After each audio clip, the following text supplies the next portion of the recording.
and the rest of it is details. Because if we can't keep this war bottled up in Ukraine, if it does come west, we start losing cities.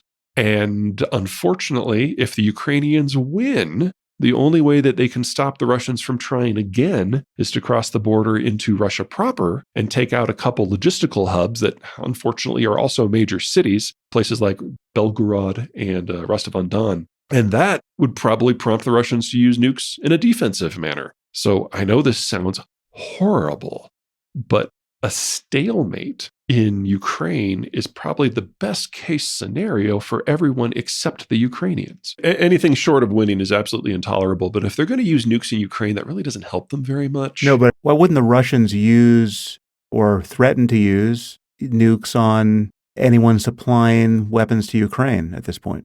They did that in the first couple of months of the war, and two things happened. The Ukrainians proved that they could fight very well with very limited support from the West, at least temporarily. So there was a while when they were thinking about nuking Warsaw specifically, because that's where most of the weapons were funneled through. But when more and more countries signed online and when more and more supply routes to the Ukrainians opened up, that lost a lot of its justification. It was made very clear to Putin personally that we have real-time intelligence on his personal location at any given time. And so we made it very clear to him that if nukes were used on any NATO territory anywhere in the world, that the first nuke that would go back would be targeting him personally.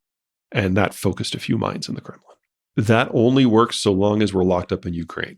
If Ukraine falls, then it's a broader scale. And if Ukraine succeeds and all of a sudden the Russian border is the one that's under threat, then we're in a very different defensive strategic environment. At the moment, keeping the nukes off the table means keeping the war within Ukraine's borders, more or less.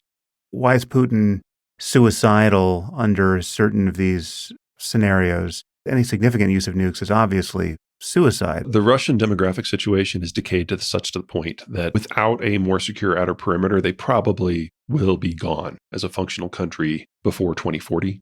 When that is your understanding of your own country, the strictness of the systems of mutually assured destruction and a degree of trust, ironically, that we had during the Soviet period is gone. The Russians feel that if they can't pull this off all the way to the Danube, to the Vistula, that they're doomed anyway.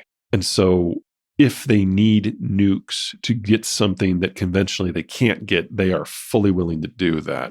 Now, I would guess that what would happen in this specific scenario, and everyone's scenarios here are a little loosey-goosey because this war has evolved in so many directions that nobody anticipated. So take this for what it is. It's just a guess.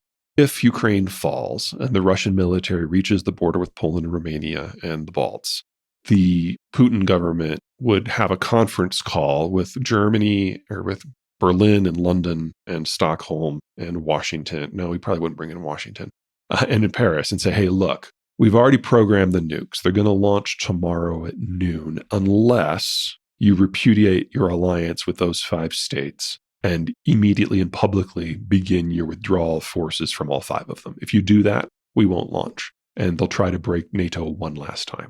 That's what I would do if I was Putin. And what do you think NATO should do under those conditions? I mean, we have NATO does not want to have to make that decision. That's why we're backing Ukraine. And on that front, do you think we should be backing Ukraine much more energetically than we are? I think it's possible. There's 2 problems here, though. Number one, the baby bus that hit the rest of the world hit Ukraine actually harder than most. So they only have so many troops. And they now have had so many troops so engaged for so long, it's difficult for them to rustle up more troops to get trained on more advanced equipment. The next phase of training for the Ukrainians is going to be much more difficult than what's happened to this point, just because of the numbers. So it's not clear to me, and I know all of my friends in the military are stressing about this too, about what can be done to move things forward, even if the politics in the United States were perfect, of which they are not. The second problem is a little bit broader on the European front. Europeans spent 30 years preparing for a world where there would never be a war again. Mm-hmm. And after 2 years of giving the Ukrainians almost every weapon system they can think of, the cupboard's starting to get a little thin. So it's not clear to me what the next phase of the war is going to look like. Yes, the Russians have been exhausted. Yes, the Russians have lost all their pre-war military, tanks, men, everything. But they have a Soviet stockpile to draw upon and another probably 6 million men in their 20s that they can draft. Mm. The West is going to have to figure out something else. Because even if the block on the aid in Congress goes away tomorrow, the Europeans are nearly spent. They've sent everything they can. And the United States is now starting to run out of the backlog of decommissioned military equipment that has been the bulk of our donations. About 80% by value, 70-80% by value of what we've sent is stuff that we don't use anymore. We have not really delved into our active equipment. And if we're going to continue support past this calendar year, we're either going to have to start making a lot of stuff that we haven't made in 30 years, or we're going to have to start training the Ukrainians on our top line equipment, which requires an order of magnitude more effort and supply and logistical tail. Whatever we go with requires a lot of military industrial expansion on the production side, and you don't do that overnight. So we're facing a number of crimp points in our support for Ukraine that is making us very uncomfortable. But it also sounds like too much support would be a bad thing. It would tip us over into a nearer-term existential threat from the Russian point of view. Absolutely a concern. I think that has become less of a concern over the last 16 months. The fact that the counteroffensives last year, from the Ukrainians did not amount to any significant breakthroughs, this is going to sound horrible, gives the United States a little bit of confidence that that scenario, the Russians fighting a nuclear war defensively, is a little further off. There's nothing about this that is pretty for anyone. All right. So how much land do you have in New Zealand, and what are your favorite MRE brands? I actually have a New Zealand degree, and my job is portable, so I can qualify for citizenship in a day if I decide that I want to. And Peak Refuel is my go-to. Thank God for the preppers. They put a lot of money into that freeze-dried stuff. It actually tastes pretty good now. Okay, China. What's happening over there, and why shouldn't we all be investing in the Chinese stock market at this point? Well, you do with your money what you want to. Let's see. When we spoke last, it was about 8 months ago. Does that sound right? Sounds about right. Yeah. Okay. So at that point, it was literally a week before the new demographic data came out.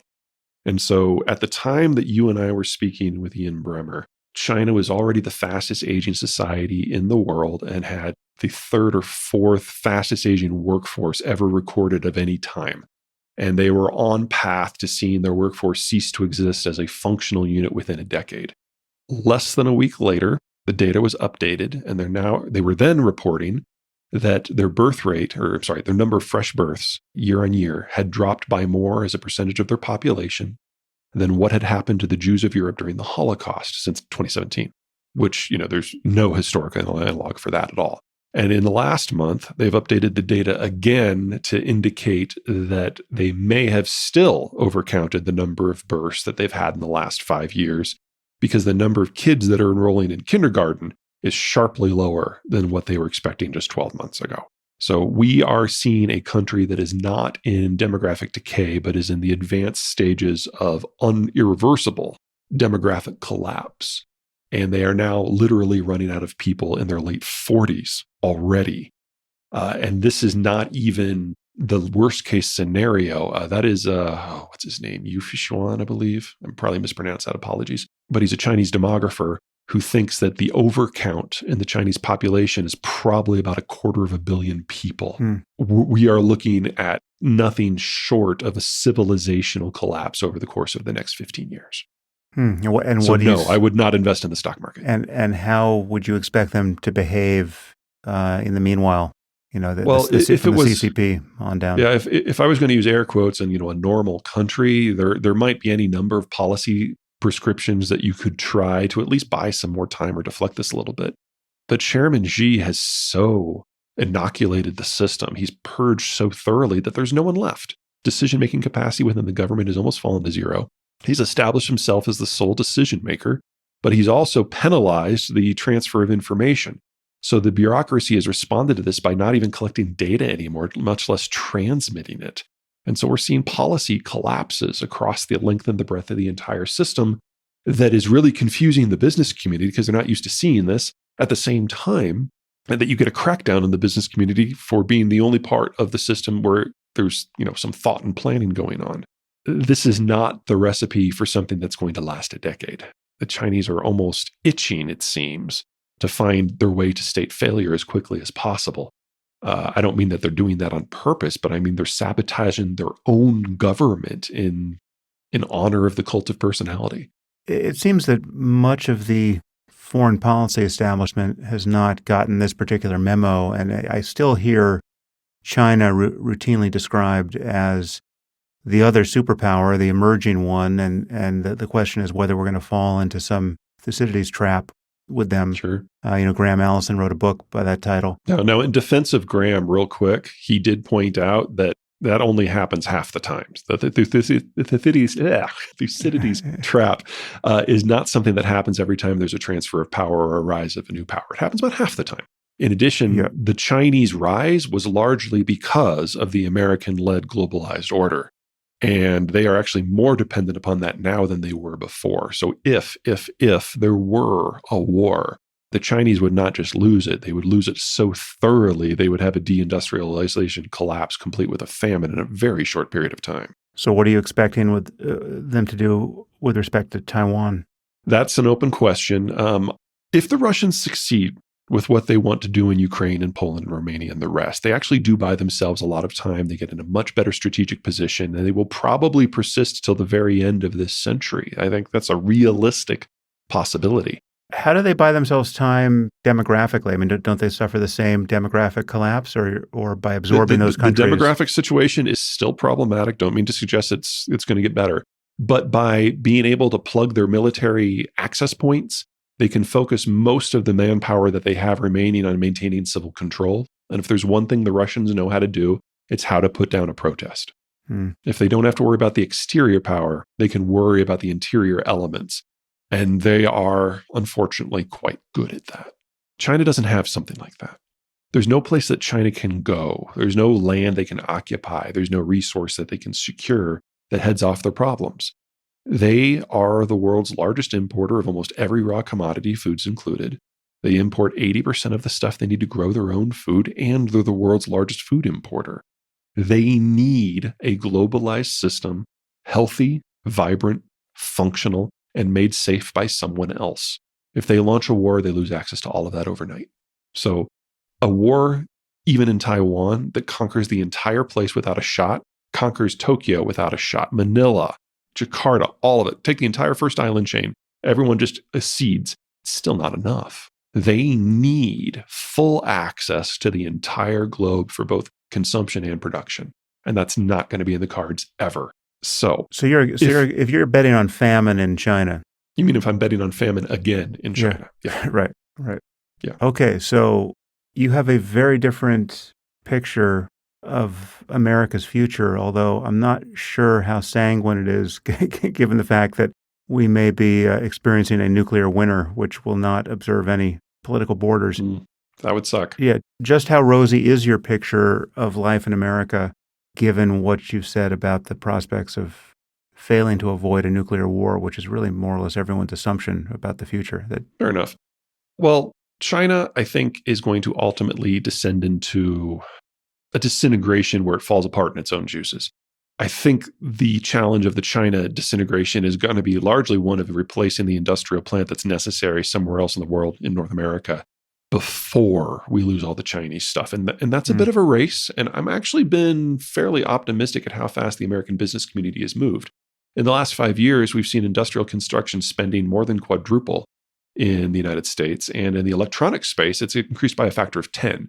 Now, we need more. We need more. But that's a good start. The Russian situation, assuming for the moment that we can help the Ukrainians engineer the death of the Russian military on the plains of eastern and southern Ukraine, then that problem becomes one of a second Russian disintegration. And I don't mean to suggest there won't be a lot to manage there, but that will probably, fingers crossed, keep the Russian disintegration wrapped up within the borders of today's Russian Federation as non-Russian ethnic groups rise up, as they have in the past, and attempt to control their own destinies. And the groups to follow most closely are the Tatars and the Bashkirs, who are Turkic descendant groups, kind of like the Chechens. but much more sophisticated, much more technologically commanding, and sitting on the most important infrastructure within the Russian Federation. They control the cluster of pipes and power lines and roads and rail that connect all of Siberia to European Russia. And if the Russians lose that, that takes most of the oil patrimony overnight. And I think that's the most likely outcome over the course of the next 20 years, assuming the Russians don't proceed past Ukraine. That's ultimately a part of the long-term problem that the Russians have identified as justifying the war in the first place. So they can focus on keeping those peoples down. It's not a stupid plan. It's simply a dangerous one. Assuming given that that's what success looks like, the disintegration of Russia without starting a nuclear war with the West, the first thing I think about under those conditions is that now, Russia becomes an even scarier, by a factor of 1,000 version of North Korea, and with lots of loose nukes to worry about. And that's what avoids a nuclear war on your account. What, if anything, can anyone do about that? I mean, the prospect of loose nukes under a complete disintegration of Russia is pretty terrifying. Well, let me point out two things. Number one, we've been here already. This basically happened in the 1990s. You had de facto independence movements in a number of the Russian republics, including in Tatarstan. And we almost got to this point. Second, the loose nukes question, unfortunately, is a series of unknowns stacked on top of a series of even more unknowns. But consider the state of the Russian military the first month of the war and how badly it did and how badly the equipment performed, even if it was in the hands of supposedly soldiers who knew what they were doing. We have no idea what the status of the Russian nuclear arsenal is. We do know that everything that the defense minister has touched has suffered. Shoigu has easily stolen 1/3 of the defense budget in Russia personally, and probably another third by his cronies. That includes the nuclear arsenal. It's entirely possible, and I think this is the Biden administration's nightmare scenario here, that the Putin government hits the red button and nothing happens. What do you do when someone attempts to nuke you and fails? Because they're going to rip apart the panel and try to hit that big red button again. What's your plan for that? But what that suggests to me is every day that passes where a nuke doesn't fly is a day where those weapons degrade a little bit more. And I'm not suggesting that we're not setting ourselves up for the next major security crisis. That's absolutely in the cards here. But spinning down an old nuke in order to re-up its punch requires facilities that exist in very few parts of the world, in really just 7 countries. So if you were to give a random dude an old nuke, it's not like he can blow up a city, probably. And I realize it's a probably on a maybe. But it's not something I spend too much time being overly stressed about, because at the moment, the strategic nukes are in the silos and controlled by a major power. And they are far more dangerous there today than they would be 15 years from now in some random dude's hands. Okay, so back to the happy talk about America. Why is life so good in America when everything unravels everywhere else? Okay, in a post-China, post-Germany environment, we're looking at a massive amount of industrial plant on the tune of probably $40 to $50 trillion that needs to be relocated somewhere else. Now, doing that in an environment of the retiring boomers and capital constraints is a massively inflationary operation that will also generate the fastest economic growth in the countries that are able to participate in it.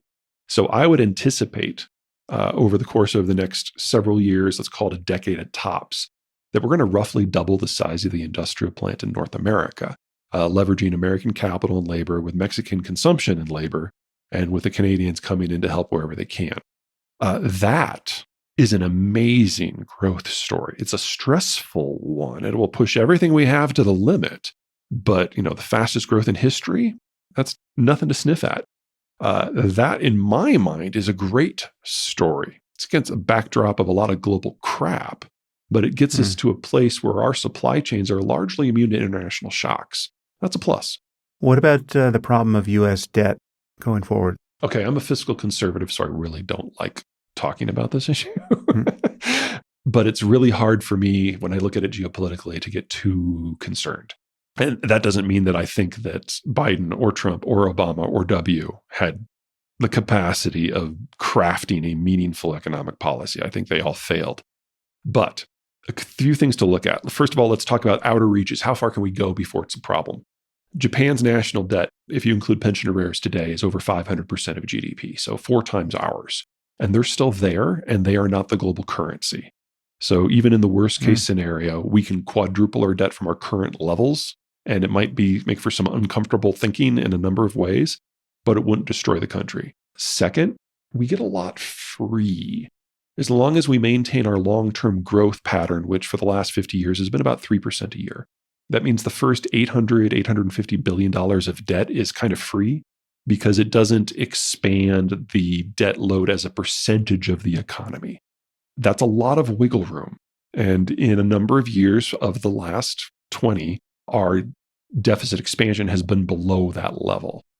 Third, there is no hint of any challenge to the US dollar as the global currency. And as long as that is the case, anything that we do that is debt-driven actually hurts most of the rest of the world more than everybody else, and actually reduces the cost of the US dollar versus other currencies. And considering most of the other currencies are facing long-term degradation from demographic reasons, having a little degradation of our own actually makes us a little bit more competitive. Not my preferred way of getting there, but you take your good news where you can these days. The Europeans confiscated the insured bank deposits of the depositors during their financial crisis. And so everyone who could get out of the euro did. It's just a regional currency now. It's sufficient for that purpose, but it's never going to be a global competitor. The Brits removed them from the equation with Brexit, especially since they haven't figured out what's next. The Japanese tried to go global in the 80s and it blew up in their face, and they will never try that again.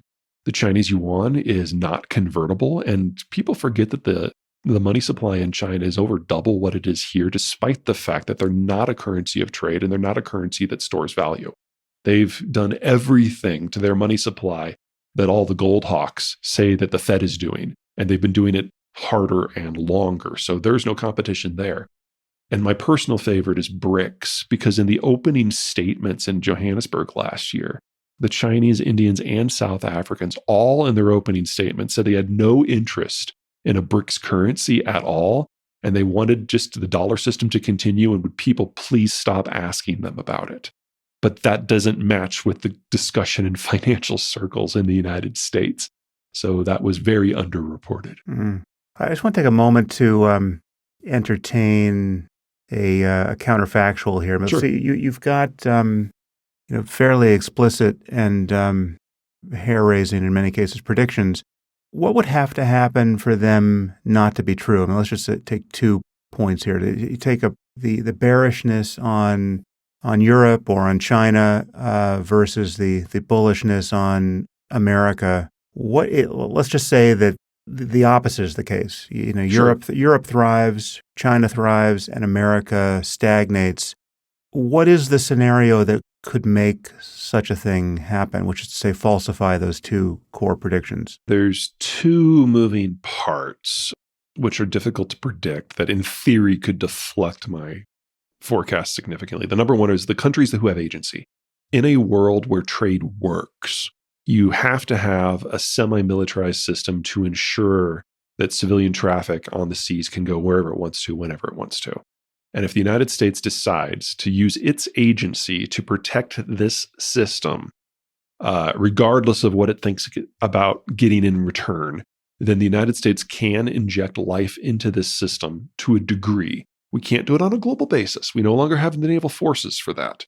But we could choose to stabilize 1 or 2 regions. And we would have to choose. Is it going to be Western Europe? Is it going to be East Asia? Is it going to be South Asia? Is it going to be the Middle East? We're going to have to pick. And based on who we choose, that will deflect the future for that region. And that in turn may have second order effects that benefit some other regions. So, watch the Americans. If we decide not to go as populist and nationalist as we seem to be on both sides of the aisle, that matters a great deal. And then the second is if you change the rules of the game on me, if you change the technologies in play, I fully reserve the right to change my mind.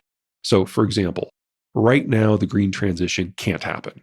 The materials that we need to do it don't exist. We have never doubled the output of any raw material that was already in use in a decade period ever in human history. And within the next 10 years, we need 3 times as much copper and 10 times as much nickel and 18 times as much graphite and on and on and on. It's 20 different materials that we need to more than double in 10 years. It can't happen. It won't happen unless the technology changes. If we figure out an inexpensive room temperature superconductor and a better battery chemistry tomorrow, well, then I have to do a lot of reevaluating. And if you change the map of energy so it's not dependent upon freedom of the seas, it's something easy to do, well, that changes a lot of the geopolitics that drive this world and changes a lot of the restrictions that I think right now are going to be crippling otherwise. But it doesn't change any of the demography. It doesn't change the demography. For demography, we would need a different sort of technological advance. I say this a little tongue-in-cheek, but only a little. We need Star Wars-style cloning where you can grow a full adult in 3 years and they have a full skill set. Just skip over the child's part. Because if we double the birth rate in most countries right now, you don't get your 25-year-olds who are skilled labor for 25 years. That's not soon enough. We'll be well past the collapse by then. So you have to shorten the time frame. So whether it's robotics and artificial intelligence being a new race or mass cloning, those are the only ways that I can see to get around the demographic problem. And clearly, we're light years away from those potential, air quote, solutions. What is the sane immigration policy that we should want or should want to want? And what are the prospects of actually having a defensible southern border and northern border for that matter, wherein we actually know who's coming into the country and we can let in who we actually want in? Yeah, the trick is to have an immigration system that incentivizes cooperation with authorities as opposed to penalizes it. Under the Trump administration, we basically blocked all routes to legal migration, leaving only illegal migration as an option to get in. And that overwhelmed the system and made it impossible to cope with the influx. And before you condemn Trump for that, keep in mind that the Biden administration has not changed a damn thing in that regard. Illegal migration remains basically blocked completely. What we need is a root and branch overhaul of the immigration system as a whole, which we have not done since the late 1980s. So there's a lot of things that would need to change. If you're looking for the policy that we've adopted in the last century that I thought was most promising, you have to go back to, among all presidents, the Carter administration. A couple of major hurricanes hit Central America, and these people's homes, livelihoods, and sources of food disappeared overnight. And so they started walking north. And there was no way to get them to stay because there was nothing for them to stay for. So what Carter did is he dispatched the Department of Immigration down to Central America and issued 3-year work permits to everyone who wanted one. And as long as for those 3 years you paid your taxes and kept your nose clean and kept out of trouble, at the end of 3 years, you could either get a ticket home, courtesy of the U.S. government. You could apply for a 1-year extension, and there was a fee, or you could start the possibility of achieving citizenship. And it worked beautifully. And so, of course, we've never done it since. In terms of getting a different policy right now, I think that's impossible. We're going through a political transition right now where both the Republicans and the Democrats are redefining what they are. And the faction that is most in play right now doesn't know which side it's going to fall on is organized labor. And the issue that they are most opposed to is immigration reform or migration at all. So no one in the Republican or Democratic Party wants to even talk about a meaningful reform of the system until such time as they know which side organized labor is going to fall on. And I doubt we're going to get that this year or even next year. We'll get it this decade, and I hope kind of forward positioned in the decade from this point, but I don't think it's in the immediate future and certainly not before the federal elections. In the meantime, how much immigration would we actually want given our demographic trends? Well, that absolutely needs to be part of the conversation. But historically speaking, we've taken about 1.5 million to 2 million people a year every year. And that is something that from a cultural point of view, we have shown ourselves perfectly capable of absorbing. What's going to be different in the future versus the past, though, is that the makeup of that population is going to evolve quite a bit. Because of NAFTA, because of Mexico's late coming into the industrialized family of nations, it has been industrializing and urbanizing since 1990 on a pace that's much more rapid than what happened in Europe, say in the 50s, 60s, 70s, and 80s. And that means that the birth rate in Mexico has plummeted. And it's gotten to the point that starting about 15 years ago, net migration from Mexico to the United States went flat. So for the better part of 50 years, the immigration story was a Mexico story. In the last 15 years, it's changed from a Mexico story to a Central American story. But there was also a free trade agreement with the Central Americans that it was implemented in the early 2000s called CAFTA, which means that the birth rate in Central America has also been plummeting. So by the end of this decade, the Central Americans will follow the Mexicans' footpath and not have enough young people to send north. So if we don't get meaningful immigration reform, the next phase of our immigration inflows is, well, we already know what it looks like. It's started, but it's going to become much more intense. It's not going to be our southern neighbors walking north. It's going to be people in distress or people who are fleeing from all over the world, just entering through the southern border because it's more porous. We haven't yet begun to process what that means for us culturally, because the Hispanic influx, the Mexican influx, has changed America, but it's changed in a way and at a speed and with a single point of input that I think we've all been able to manage more or less. And I think one of the great things that Donald Trump did do was convince most of the people in his political camp that the Mexicans are part of the family now. That was significant. I did not see that coming. But what happens when it's Indians and Chinese and Rwandans and Angolans? Because that's the direction we're moving. It's a much more complicated picture culturally, politically, from a law enforcement point of view. It's not an issue of just sending people back across the border if you decide you want to close it because they're not from there. And again, we need to have that conversation before we get to that point. Do you think it's actually practically impossible to have a border that is impervious to illegal immigration? Oh, it absolutely is. One of the things we discovered under the Trump administration is if you try to build a wall, the first thing you have to do is build construction roads across the Chihuahuan and Sonoran deserts to reach the border. And what you have done by building those roads is obviate half of the greatest natural barrier in the continent, an unpatrolled an unpatrolled border is much more secure at keeping out illegal migrants than one that is fortified, because to fortify it, you have to build the infrastructure that allows the people to cross. It's a little ass backwards, but it holds. Donald Trump will go down in his history as the most pro-illegal migrant president we've ever had. And that will not be among his chief flaws, as it turns out. Speaking of that feels like a trap. I'm going to go with a no comment on that one. Well, I'm going to drag you into the morass with me, because the next question is about the 2024 presidential election. Why don't you think Trump can win? Okay, so there's two big reasons that have basically condemned Trump to lead the Republicans into what is going to be the second or third greatest electoral defeat in American history. The first one has to do with the nature of the Republican alliance.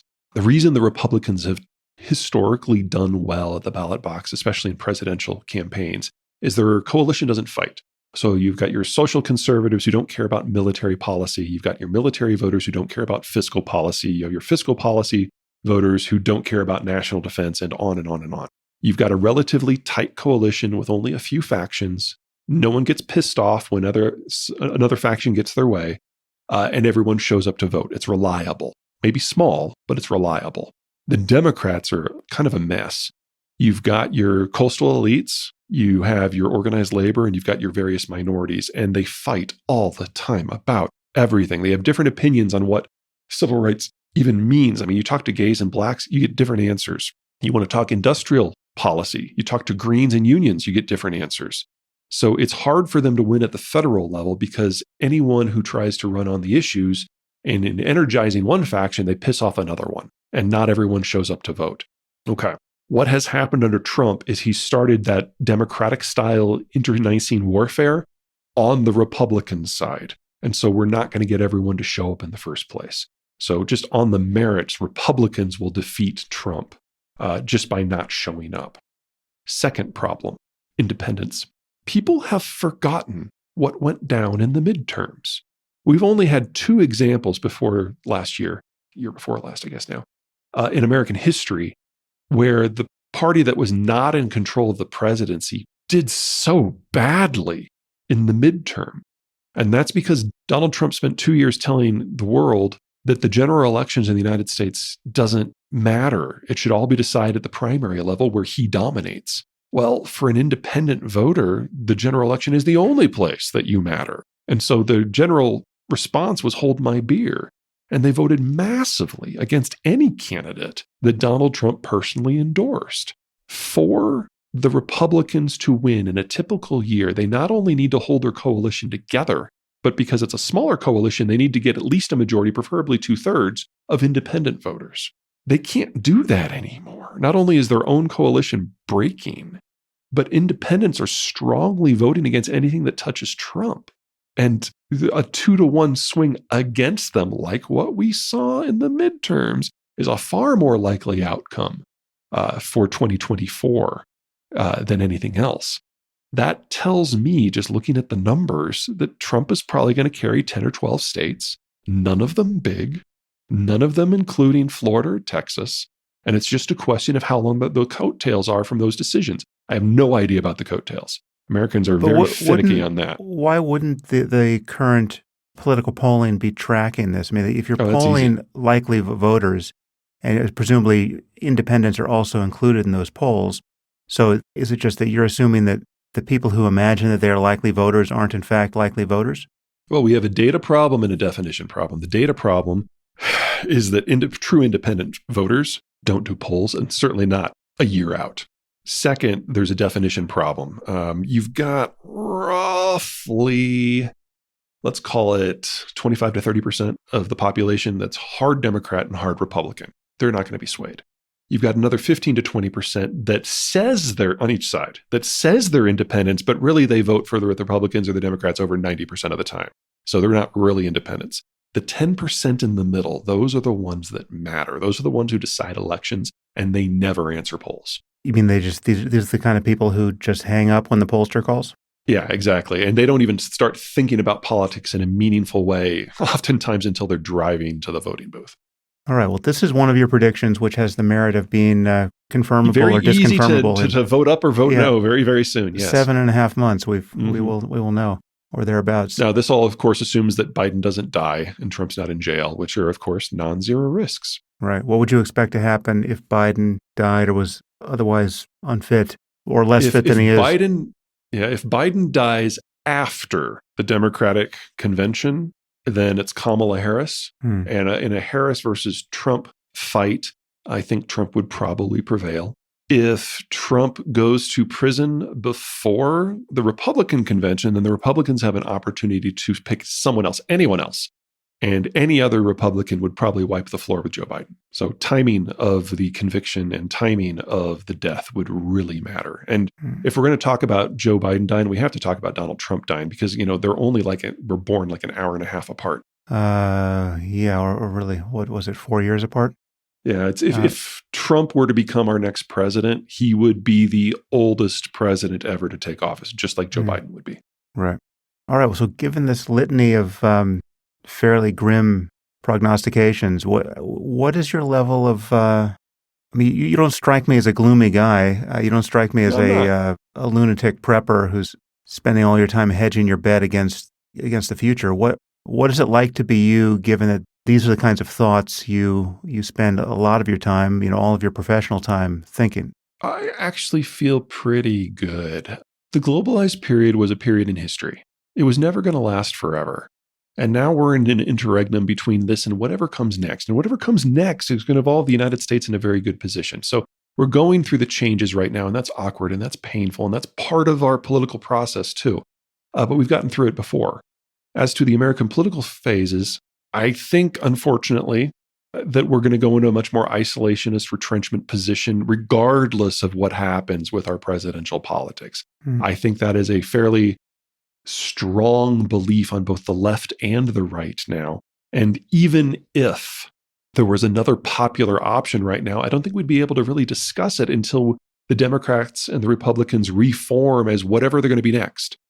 But I have confidence there that we'll get there because this is not the first time that our political system is broken down and reformed. It is the sixth. It's just that. Why do you say unfortunately, given that? Well, I would like for us to go back to 1992 and have that conversation about the sort of world we want to see.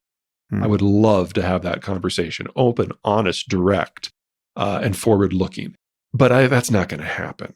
Aren't you saying, I mean, isn't the picture grim enough demographically that it's not a burden that the U.S. can truly lift? I mean, that whatever contribution we make to the global welfare on your account is going to be on some level at our own disadvantage? Oh, sure. I mean, part of what makes me sad is that this political transition is happening at a time where American decisions are going to shape the human condition for the remainder of the century. And we're incapable of having a conversation about what those decisions should be. Mhm. So, at the point where, and this is more or less the story of the last 30 years, going through this transition in the post Cold War environment, this had been the time for leadership. And we haven't had any. And this is kind of the last chance to tilt the world in whatever direction we think would be better. And we're not going to have it this year or next year. I mean, hopefully we'll finish our own internal transition before the next presidential election.